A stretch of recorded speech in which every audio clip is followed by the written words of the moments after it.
welcome to Indus News. Live from Islamabad, I'm Naila Shujra, and these are the headlines.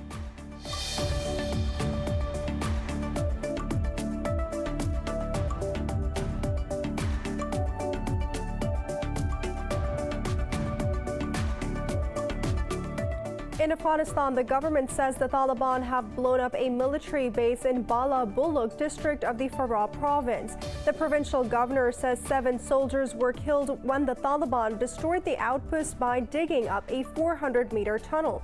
The Taliban say a military commando was among those killed in the attack.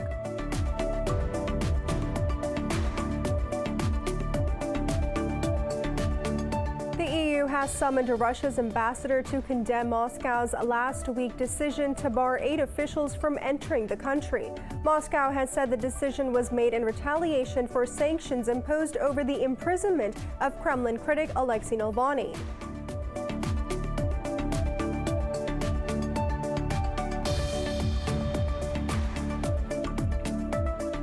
In India, the number of coronavirus cases is fast approaching 20 million as the country reported over 300,000 infections for the 12th straight day.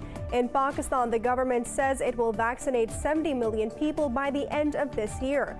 The country has recorded 79 deaths and over 4,200 cases overnight. Meanwhile, UK's Prime Minister Boris Johnson says the country will be able to ditch social distancing rule in June as Europe eases lockdown. Globally, the virus has claimed over 3.2 million lives and infected more than 152 million people.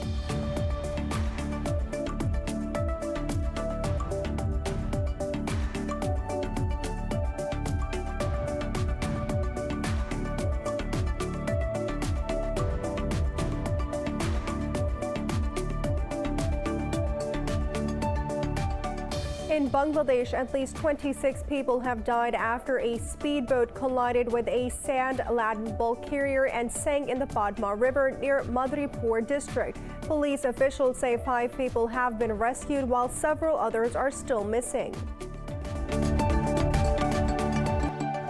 For more news and details, stay tuned. We'll be right back after a short break.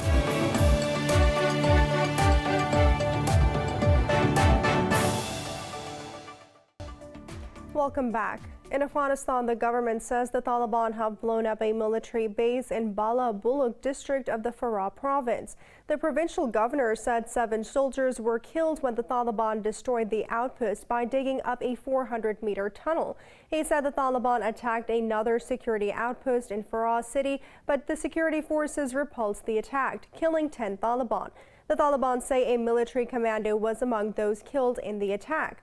Meanwhile, 4 security personnel were killed in a Taliban attack in Narwan district of northern Baghlan province. The U.S. has urged all parties to support efforts for an inclusive political settlement in Afghanistan. U.S. Special Envoy Zalmay Khalilzad said this after a meeting with Uzbek Foreign Minister Abdulaziz Kamilov in Tashkent. In a tweet, Khalilzad said the 2 sides agreed that Afghan regional and international stakeholders must play their part. He stressed the need to end the 40-year war in Afghanistan. The envoy said Uzbekistan and the U.S. have also agreed to bolster their trade and economic ties. The EU has summoned Russia's ambassador to the bloc to condemn Moscow's decision to bar 8 officials from entering the country. The Kremlin said the travel ban came in retaliation for sanctions imposed on Russian citizens by the EU. The EU says it will consider its next steps at a meeting of foreign ministers in the coming week. Moscow has called on the EU to not interfere in its internal affairs and denies any wrongdoing. Tensions between Moscow and the West remain high over a range of issues, including the jailing of Kremlin critic Alexei Navalny. In Bangladesh, at least 26 people have died after a speedboat collided with a sand-laden bulk carrier and sank in Padma River near Madripur district. Police officials say 5 people have been rescued while several others are still missing. They said the speedboat was en route to Bangla Bazar from Shimulia ferry ghat, carrying over 30 passengers. Police said the rescue operation is still underway. Hundreds of people die each year in ferry accidents in the country due to its extensive inland waterways and lax safety standards. At least 11 people have drowned after a boat carrying 24 Europe-bound migrants capsized off Libya. The UN's migration agency says the Libyan Coast Guard rescued 12 migrants near the western Zavia town. It also called for an urgent change in approach to the situation around Libya and the central Mediterranean. The International Organization for Migration says around 7,000 migrants were returned to Libya so far this year. The Saudi-led Arab coalition says it has intercepted a ballistic missile and 2 armed drones launched by Yemen's Houthis rebels. In a statement, the coalition said the projectiles were aimed at the southern Saudi city of Najran. But the Houthis claim they targeted the Najran airport and King Khalid Air Base with 2 ballistic missiles and 4 drones. Meanwhile, the battle between the coalition-backed Yemeni forces and the Houthi rebels rages on for Yemen's oil-rich Marib province. A coalition spokesperson said Yemeni troops have seized several mountainous locations near Marib after the fierce clashes. Israeli forces have shot down a Palestinian woman, accusing her of attempting a stabbing attack. Palestinian state media says the 60-year-old woman died of her wounds at a junction near Bethlehem City. They said occupying troops also wounded 5 Palestinians in the Nablus city in the northwestern West Bank. Eyewitnesses say soldiers raided Beat town and wounded 3 Palestinians with live bullets and another 2 with plastic bullets. Meanwhile, Hamas has warned Israel against evicting Palestinians in East Jerusalem. Prime Minister Mohammed Shitaita has called on the EU to pressure Israel to allow elections to be held in East Jerusalem. In Syria, a court has approved President Bashar al-Assad's application to run in the May 26th presidential election. The court also cleared 2 other candidates, but Assad's run is almost guaranteed to give him a 4th term. Assad has ruled since 2000, succeeding his father, who seized power in a 1970 coup. To participate in the elections, the candidates must have lived in Syria for the last 10 years, which rules out exiled opposition figures from standing. The U.S. and Syrian opposition have denounced the election as a farce designed to cement Assad's rule. Earlier, top UN officials said the election did not fulfill Security Council's resolutions. Turkey says its armed forces have killed 7 PKK militants during an anti-terror operation in northern Iraq. At a press briefing, Defense Minister Hulusi Akar said the Turkish commandos raided a cave and also killed the militants. He said the cave needed special techniques to enter, which Turkish special forces accomplished without any loss. Hulusi Akar visited the operation zones in Iraq along with high-level military officials to monitor the developments. He said the number of neutralized terrorists in Iraq has reached 53, while 7 Turkish soldiers have also died. The defense minister added that the forces also seized a huge supply of arms and advanced ammunition. Myanmar's one of the most powerful rebel groups says it has shot down a government helicopter. The information wing of the Kachin Independence Army reported heavy casualties on both sides. Meanwhile, anti-coup protesters have again gathered in different cities and vowed to defy any order from the junta. A large number of people also gathered in the town of Loikaw, marking the global Myanmar Spring Revolution. The U.S., the European Union, and 15 other countries have demanded the release of media workers in Myanmar. According to an advocacy group, at least 765 people have been killed in the crackdown on dissent so far. Japan and the U.S. have reaffirmed their commitment to denuclearization of the Korean Peninsula. Japanese Foreign Minister Toshimitsu Motegi met with U.S. Secretary of State Antony Blinken in London ahead of the G7 summit in June. The two further reiterated the importance of peace and stability in the Taiwan Strait. They also vowed to maintain contact with the Association of Southeast Asian Nations on the crisis in Myanmar. This is the second meeting between Motegi and Blinken since the administration of President Joe Biden came into power. New Zealand says differences with China are becoming extremely harder to reconcile as Beijing's role changes. Prime Minister Jacinda Ardern was speaking at the China Business Summit in Auckland. Ardern said there were areas in which China and New Zealand cannot and will not agree, but these differences need not to define their bilateral relationship. She called on Beijing to act more responsibly as a growing power. Ardern's comments follow pressure from the West over Wellington's reluctance to use the Five Eyes alliance against China. Chad's ruling military council has named a transitional government after the death of President Idris Deby. But leading opposition figures have rejected the interim government, calling it a continuation of an old order. A military spokesperson said Deby's son Mohammed has named 40 ministers and deputy ministers. In a statement, he said the new National Reconciliation Ministry will be led by Ishaq bin Omar, a former rebel chief. The opposition says the new setup will not go far as long as Chad doesn't have a civilian president and a military vice president. Thousands took to the streets last week in protest against the military rule, and at least 6 died in the clashes with police. India has reported more than 300,000 coronavirus cases for the 12th straight day, with the caseload approaching 20 million. Globally, the virus has claimed 3 million lives and infected more than 152 million people so far. More in this report.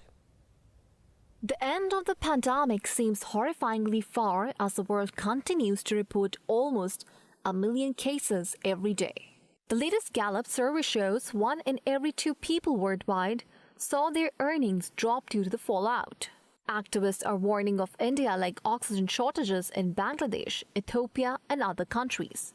They have called for significant international efforts to ensure all countries have sufficient oxygen supplies. Over in India, crematoriums burn through the night to keep up demand as the health system buckles under pressure. The country registered nearly 370,000 infections and more than 3,400 deaths in the past 24 hours. The highly infectious COVID-19 variant first found in India was most recently detected in Malaysia. The U.S. has pledged to negotiate with the World Trade Organization on ways to overcome intellectual property issues for a wider distribution of vaccines. Elsewhere, in a unique and rather shocking study, the English city of Liverpool hosted a one-off music festival to test whether significant events spread COVID-19. Nearly 5,000 people took off their masks and dished social distancing rules in the name of science and music. Pakistan has reported 79 COVID-19 deaths and over 4,200 infections in the past 24 hours. The health ministry says the nationwide death toll has risen to 18,149. Pakistan has recorded more than 834,000 cases since the pandemic began. More than 728,000 people have recovered so far.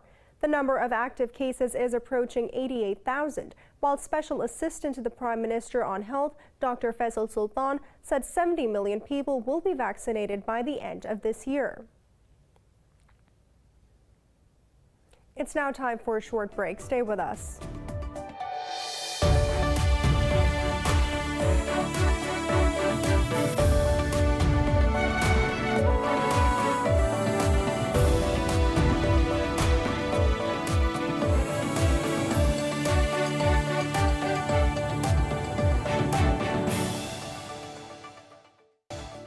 Welcome back. Pakistan and Saudi Arabia have reaffirmed their resolve to further strengthen their bilateral ties with renewed focus on economic cooperation. In a tweet, Pakistan's embassy in Riyadh said the envoy to the kingdom, Lieutenant General Bilal Akbar, held a meeting with Saudi ambassador to Pakistan. It said both ambassadors discussed the matters related to the upcoming visit of Pakistan's Prime Minister Imran Khan to Riyadh. The visit is aimed at strengthening bilateral ties as a number of deals are expected to be signed between the two countries. The Democratic Republic of Congo has declared the end of an Ebola outbreak that killed 6 people in the eastern North Kivu province. International aid groups Doctors Without Borders said the outbreak was contained using Mersic's Ebola vaccine. It added that it was given to more than 1,600 of the patient contacts and contacts of the contacts. The cases were genetically linked to the 2018-2020 Ebola epidemic that had killed more than 2,000 people. The latest flare-up emerged in February in the city of Butembo. The Press Freedom Day is being observed across the world, including Pakistan, to advance transparency and empowerment. This report has more. The theme of this year's World Press Freedom Day is information as a public good, which serves as a call to affirm the importance of cherishing information as a public entity. The day is being marked at a time the economic impact of the pandemic has hit many media outlets hard, threatening their survival. United Nations Secretary General Antonio Guterres says free and independent journalism is our greatest ally in combating misinformation and disinformation. As budget tightens, so too does access to reliable information. Rumors, falsehoods, and extreme or divisive opinions surge in to fill the gap. I urge all governments to do everything in their power to support a free, independent, and diverse media. Since 1989, 19 journalists have been killed in the line of duty in Indian-occupied Jammu and Kashmir, while many others have been wounded and detained. Islamabad says it expresses solidarity with journalists in occupied Kashmir who continue to face systematic harassment and intimidation. The Foreign Ministry also reiterated Pakistan's commitment to press freedom, paying tribute to the journalist fraternity for their contributions during the pandemic. In the United States, Secretary of State Antony Blinken condemned government-imposed internet shutdowns which prevent freedom of expression. The Press Freedom Day has been celebrated since it was proclaimed by the United Nations General Assembly in 1993. Sydney has been enveloped in hazardous bushfire smoke as authorities carry out controlled forest burning. Ferries have been cancelled and the city's 5 million residents were told to stay indoors. Fire services were forced to scale back plans to further burns as pollution reached hazardous levels. Levels of hazardous PM 2.5 pollution are among the worst in the world at more than 190 on the Air Quality Index. The smoke is to forecast to clear as the day progresses. A giant piece of artwork by Britain's David Hockney is lighting up several of the world's largest digital billboards. It is meant to inspire hope after a year of lockdowns. More in this report. You might be sick of off-screens, but this is one virtual event you don't want to miss. Celebrated British artist David Hockney is bringing a new sun to 5 cities around the world. It will be shown once a day for the month of May in London, New York, Tokyo, Seoul, and Los Angeles. The organizers say the work called Remember You Cannot Look at the Sun or Death for Very Long is a symbol of hope and collaboration. As the world awakens from its lockdowns to protect populations from COVID-19, the artwork has already been emblazoned across the iconic billboard of London's Piccadilly Circus. I don't really know if it inspired a lot, to be honest, but it's just a bit of light, really, and I think at the moment it's just that sunshine thing just feels good with lockdown hopefully easing up. The global event coincides with the release of Hockney's new book Spring Cannot Be Cancelled and his Royal Academy exhibition, The Arrival of Spring, Normandy 2020, which will open in London on 23rd of May.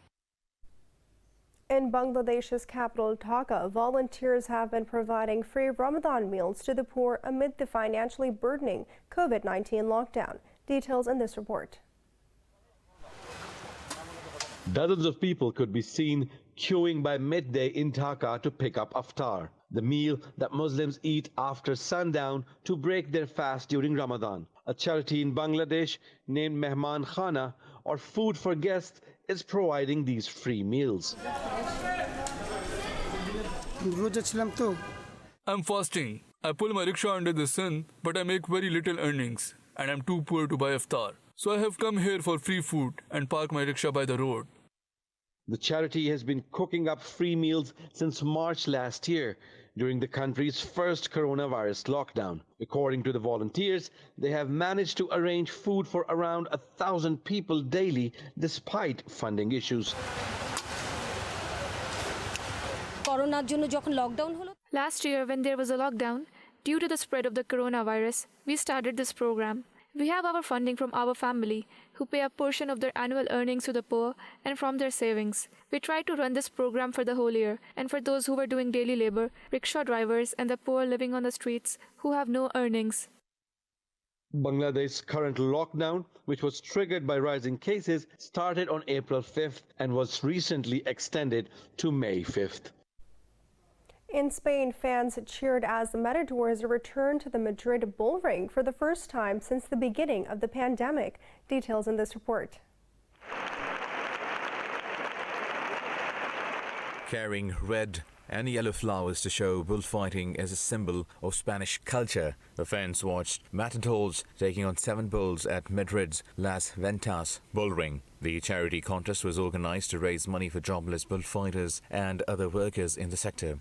A maximum of 6,000 people were allowed at the event, equivalent to 40% capacity at the arena. Almost all of Spain's bull rings or plazas remained closed during the last year due to the lockdown restrictions, plunging the controversial spectacle and its matadors into a financial crisis. Spaniards are divided over the bloody sport, with some considering it an art form, while others viewing it as cruel. Bullfighting's popularity has declined in recent years. It has met opposition from an increasingly powerful animal rights movement and some left-wing councils that refuse to pay for bull festivals.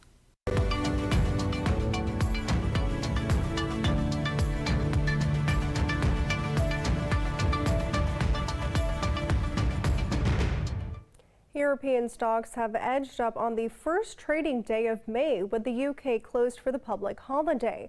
Italy's FTSE MIB leading the gains, rising over 0.5%. Frankfurt's DAX has also gained nearly 0.5%, while the Pan-European Stock 600 and the CAC 40 in Paris have gained marginally. Earlier, Asian markets also gained moderately, with Japanese and mainland Chinese markets closed for the holidays.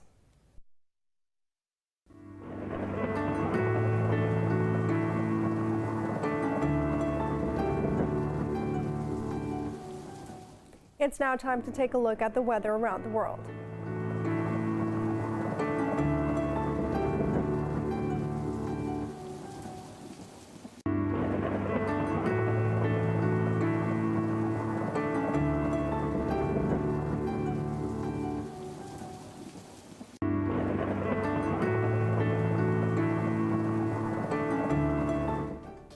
For the latest news updates, you can follow us on our social media at indus.news.